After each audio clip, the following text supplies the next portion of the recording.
नमस्कार। प्रादेशिक समाचार के साथ मैं नीलम कुमार। पहले मुख्य समाचार। झारखंड में त्रिस्तरीय पंचायत चुनाव 4 चरणों में 14 मई से राज्य में आदर्श आचार संहिता लागू। निजी अस्पतालों में कोविशील्ड और कोवैक्सीन टीके की कीमतें कम करके 225 रुपए की गई।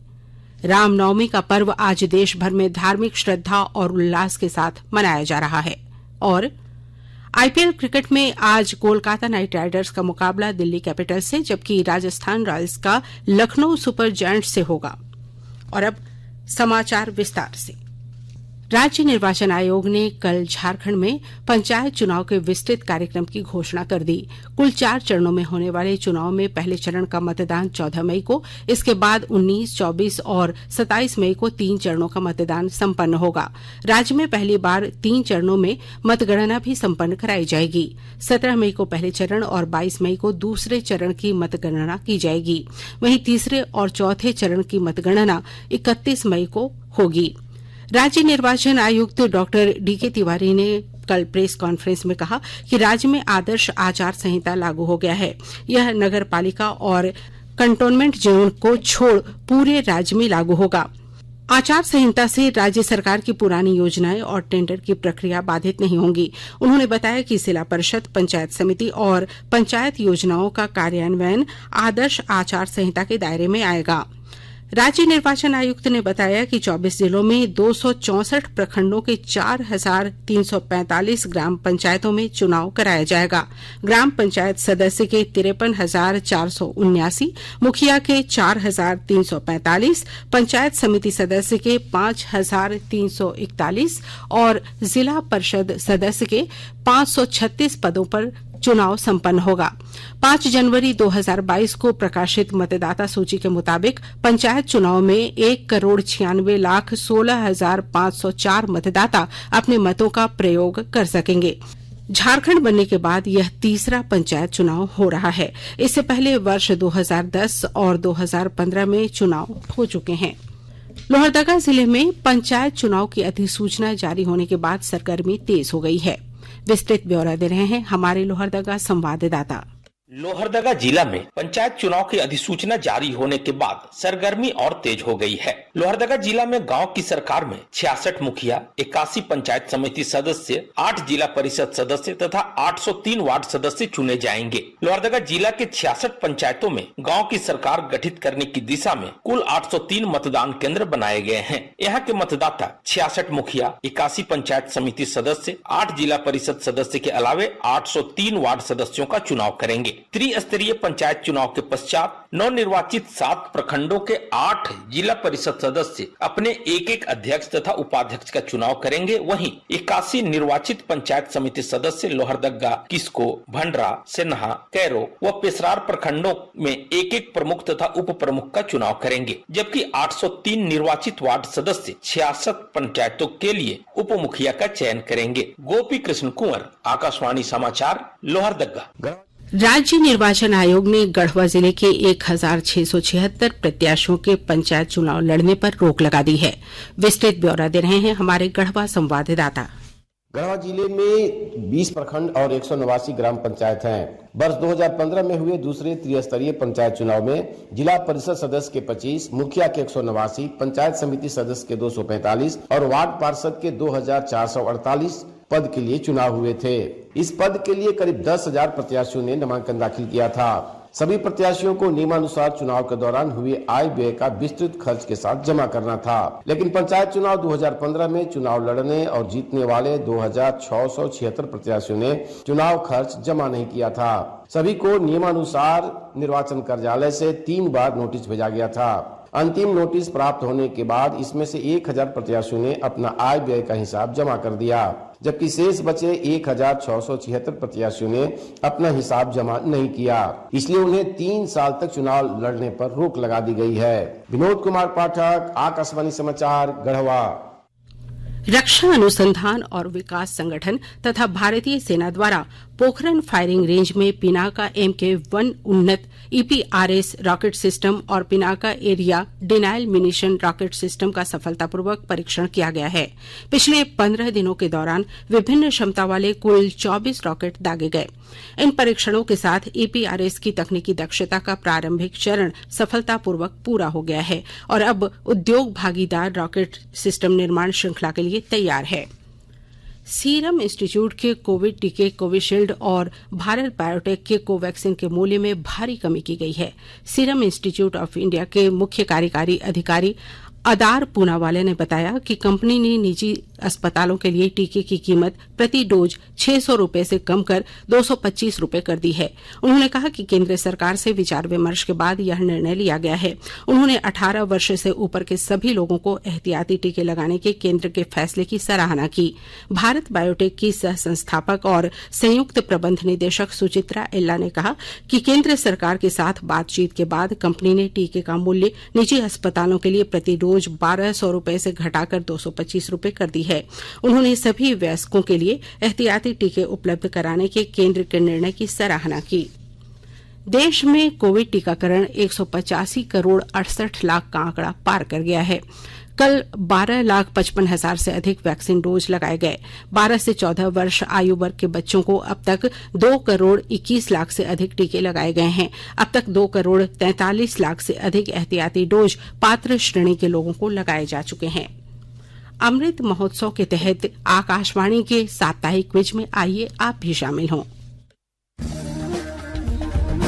आजादी के 75 वर्षों का पर्व अमृत महोत्सव प्रत्येक बुधवार शाम 7 बजे प्रसारित होने वाले प्रादेशिक समाचार के दौरान पूछे गए प्रश्न का सही उत्तर देने वाले एक प्रतिभागी इनाम का हकदार होगा। इसके लिए सुनते रहें आकाशवाणी रांची का प्रसारण।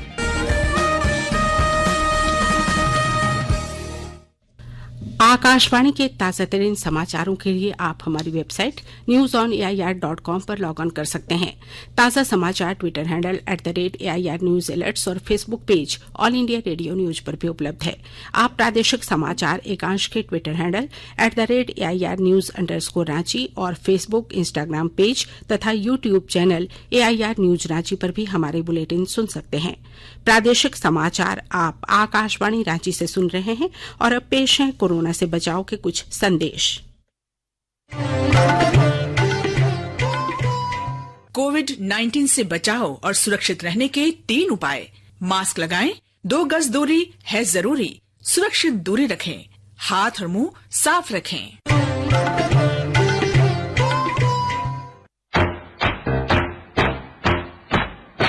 चलो मिलकर एक शुरुआत करें, चलो एक फैसला आज करें, मास्क नहीं तो टोकेंगे, कोरोना को रोकेंगे, चलो एक इरादा करते हैं, चलो कुछ वादा करते हैं, मास्क नहीं तो टोकेंगे, कोरोना को रोकेंगे। भारत सरकार द्वारा जनहित में जारी। प्रादेशिक समाचार में आपका एक बार फिर से स्वागत है। रामनवमी का पर्व आज देश भर में धार्मिक श्रद्धा और उल्लास के साथ मनाया जा रहा है। राष्ट्रपति रामनाथ कोविंद ने रामनवमी की शुभकामनाएं दी हैं। अपने संदेश में श्री कोविंद ने कहा कि रामनवमी भगवान राम के जीवन मूल्यों और आदर्शों को अपने जीवन में उतारने का अवसर है। उन्होंने कहा कि भगवान राम का जीवन मर्यादा, सहिष्णुता, दयालुता और भाईचारे की प्रेरणा देता है। राष्ट्रपति कोविंद ने लोगों से भगवान राम के आदर्शों का अनुकरण करते हुए राष्ट्र निर्माण का संकल्प लेने का आग्रह किया। उपराष्ट्रपति एम वेंकैया नायडू ने लोगों को रामनवमी की बधाई दी है। अपने संदेश में श्री नायडू ने कहा कि भारतीय परंपरा में भगवान राम सदाचार, साहस और करुणा के प्रतीक हैं। उनका जीवन मूल्य न्याय, गुरुजनों के लिए सम्मान और मानवता के प्रति प्रेम के सिद्धांतों का पर्याय है। उन्होंने कहा कि मर्यादा पुरुषोत्तम भगवान राम सच्चे अर्थ में आदर्श राजा, आज्ञाकारी पुत्र, स्नेही भाई और आदर्श के रूप में पूज्य हैं। प्रधानमंत्री नरेंद्र मोदी ने भी देशवासियों को रामनवमी की ढेरों शुभकामनाएं दी हैं। उन्होंने कहा कि भगवान श्री राम की कृपा से हर किसी को जीवन में सुख, शांति और समृद्धि प्राप्त हो। प्रधानमंत्री नरेंद्र मोदी आज रामनवमी पर जूनागढ़ के गथीला में उमिया माता मंदिर के 14वें स्थापना दिवस समारोह को संबोधित करेंगे। संबोधन वीडियो कॉन्फ्रेंस के माध्यम से दिन के 1 बजे होगा। वर्ष 2008 में इस मंदिर का उद्घाटन भी श्री मोदी ने किया था। उस समय गुजरात के वे मुख्यमंत्री थे। श्री मोदी के सुझावों पर मंदिर ट्रस्ट ने अनेक सामाजिक और स्वास्थ्य संबंधी गतिविधियां भी शुरू की। मंदिर ट्रस्ट की ओर से आर्थिक रूप से कमजोर वर्ग के रोगियों के लिए निःशुल्क मोतियाबिंद ऑपरेशन और निःशुल्क आयुर्वेदिक औषधि की व्यवस्था की जाती है। उमिया माता गदावा पाटीदार समुदाय की कुलदेवी मानी जाती हैं। 2 साल के बाद राजधानी रांची सहित राज्य भर में रामनवमी की शोभा यात्रा आज निकाली जाएगी। राज्य भर में रामनवमी की शोभा यात्रा को देखते हुए सुरक्षा के पुख्ता इंतजाम किए गए हैं। रांची में 283 दंडाधिकारी, 250 से अधिक पुलिस अधिकारी और 2000 जवानों की प्रतिनियुक्ति की गई है। मुख्य शोभा यात्रा दिन के करीब 2 बजे से निकलनी शुरू हो जाएगी। सभी जगहों से निर्धारित मार्ग से होते हुए शोभा यात्रा श्री राम जानकी तपोवन मंदिर तक जाएगी। रामनवमी पर राज्यपाल रमेश बैस और मुख्यमंत्री हेमंत सोरेन ने राज्यवासियों को हार्दिक शुभकामनाएं दी हैं।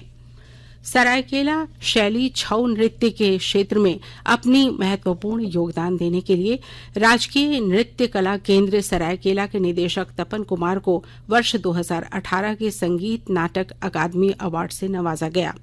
भारत सरकार के सांस्कृतिक मंत्रालय द्वारा नई दिल्ली स्थित विज्ञान भवन में कार्यक्रम का आयोजन किया गया था। उपराष्ट्रपति एम वेंकैया नायडू के हाथों यह सम्मान प्रदान किया गया। कोविड-19 के प्रभाव के कारण काफी दिनों से कार्यक्रम को स्थगित किया गया था। तपन कुमार पटनायक 1970 से छऊ कला के प्रति समर्पित रहे हैं। इस दौरान उन्हें राजकीय छऊ नृत्य कला केंद्र का निदेशक भी बनाया गया। श्री पटनायक के कार्यकाल के दौरान ग्रामीणों के छऊ नृत्य दलों को प्रोत्साहित किया गया है। गांव-गांव में कलाकारों को जोड़कर उन्हें मुख्य मंच तक लाया गया है। इसके अलावा तपन कुमार पटनायक द्वारा कोल्हान विश्वविद्यालय को छऊ नृत्य का सिलेबस भी उपलब्ध कराया गया है। तपन कुमार पटनायक के कार्यकाल में महिलाओं को भी छऊ नृत्य से जोड़ा गया है। आईपीएल क्रिकेट में आज कोलकाता नाइट राइडर्स का मुकाबला दोपहर 3:30 बजे मुंबई के ब्रेबोर्न स्टेडियम में दिल्ली कैपिटल से होगा, जबकि राजस्थान रॉयल्स शाम 7:30 बजे मुंबई के वानखेड़े स्टेडियम में लखनऊ सुपर जायंट्स से भिड़ेगी। कल पुणे में खेले गए एक मैच में रॉयल चैलेंजर्स बेंगलुरु ने मुंबई इंडियंस को 7 विकेट से हरा दिया। इससे पहले कल सनराइजर्स हैदराबाद ने मुंबई में चेन्नई सुपर किंग्स को 8 विकेट से हराया। और अब अखबारों की सुर्खियां। राज्य से प्रकाशित होने वाले लगभग सभी अखबारों ने राज्य में होने वाले पंचायत चुनाव और रामनवमी की खबरों को पहले पन्ने पर प्रमुखता से प्रकाशित किया है। प्रभात खबर की सुर्खी है, चुनिए अपने गांव की सरकार, पंचायतों में 14, 19, 24 और 27 मई को वोट, 17 मई से 3 चरणों में मतगणना। दैनिक भास्कर लिखता है, 2 साल बाद महाअष्टमी पर निकली झांकियां, रामनवमी आज, धर्मगुरुओं ने कहा, रांची के दिल में राम, मर्यादा हमारी पहचान, गंगा जमुनी संस्कृति पर हमें अभिमान। हिन्दुस्तान ने लिखा है, बजा बिगुल, मई में 4 चरणों में होंगे पंचायत चुनाव, पंचायती राज विभाग ने जारी की अधिसूचना, सभी पंचायतों में लागू हुई आचार संहिता। दैनिक जागरण की सुर्खी है, राज्य में बजा पंचायत चुनाव का बिगुल, अधिसूचना जारी, 4 चरणों में मई में होगा मतदान। रांची एक्सप्रेस लिखता है, डीआरडीओ और सेना ने किया पिनाका MK1 का सफल परीक्षण। अंग्रेजी अखबार द टाइम्स ऑफ इंडिया की सुर्खी है, राज्य में पंचायत चुनाव 4 चरणों में 14 मई से। और हिंदुस्तान टाइम्स ने लिखा है, पाकिस्तान में इमरान खान के खिलाफ अविश्वास प्रस्ताव पर नेशनल असेंबली से वोटिंग। और अब अंत में मुख्य समाचार एक बार फिर। झारखंड में त्रिस्तरीय पंचायत चुनाव 4 चरणों में 14 मई से। राज्य में आदर्श आचार संहिता लागू। निजी अस्पतालों में कोविशील्ड और कोवैक्सीन टीके की कीमतें कम करके 225 रूपये की गई। रामनवमी का पर्व आज देश भर में धार्मिक श्रद्धा और उल्लास के साथ मनाया जा रहा है। और आईपीएल क्रिकेट में आज कोलकाता नाइट राइडर्स का मुकाबला दिल्ली कैपिटल से, जबकि राजस्थान रॉयल्स का लखनऊ सुपर जायंट्स से होगा। इसके साथ ही आकाशवाणी रांची से प्रादेशिक समाचार का ये बुलेटिन समाप्त हुआ। नमस्कार।